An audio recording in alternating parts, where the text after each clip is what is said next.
Hi, everyone, and welcome to our how-to series at ESG. I'm Sheik Ayube, the Senior Director of Business Development here. As a primary function of my role, I spend most of my days meeting with customer success leaders just like you and understanding the needs and the gaps that exist in the market today. From that experience, we bring to you the topic of today's discussion, customer success maturity assessments. Before we jump into the specifics, I'd love to take a moment to share why. Why did we create this model that we are going to share with you today? In building a scalable and data-driven CS practice, it is no easy undertaking, right? There are dozens of capabilities and processes that are continuously iterated upon and developed. There are a number of different roles that are required that live outside of your traditional customer success manager. And now you've got to figure out, how do I take all of these interconnected processes and people and scale all of this using technology? That road is a complex one and one that many customer success leaders struggle with. As a way to organize that complexity, we've created a customer success maturity model. Now, what that is 17 key capabilities that we've identified in partnership with over a dozen industry experts, with our customers, or some of which are best in class, and with a number of prospects just like you. And we take those 17 key capabilities and divide them into 3 key categories. What are the capabilities required to build a CS organization? What are the capabilities required to operationalize your practice? And what are the capabilities required to truly transform and scale your CS organization? The way that we think through our rating methodology is each one of those capabilities is given a weighted score. Are you low, medium, or high maturity for each of those capabilities? We ask over 150 questions to capture all of those data points and map them across the 17 capabilities. And that is really important to you, because when you figure out the prescriptive solution that you would like, where should you focus your time and energy? Where are you underperforming? Where are you overperforming? What's most important to you? And what are your priorities? Having a weighted score is incredibly helpful in helping you deploy those resources to the right place. So the types of questions that we ask are contextual, because what works for you and what works for a multi-billion-dollar company going through an everything as a service transformation is going to be a little different.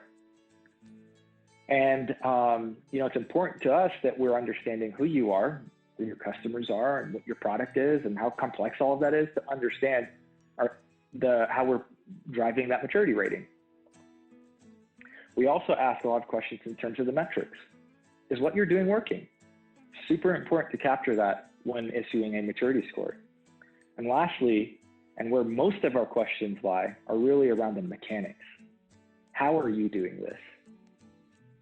So an example of that is if we were to isolate one of the capabilities in our model, customer experience. Again, we do care on the type of company you are and what your NPS score is. Those things are important, but more interested in the mechanics of how you're calculating that. Who are you surveying? What are those different personas? Is it the buyer?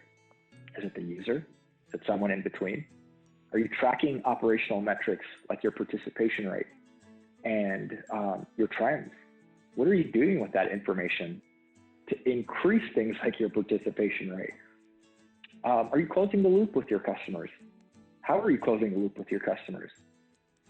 What are you doing with the information to tie that to the expected economic impact?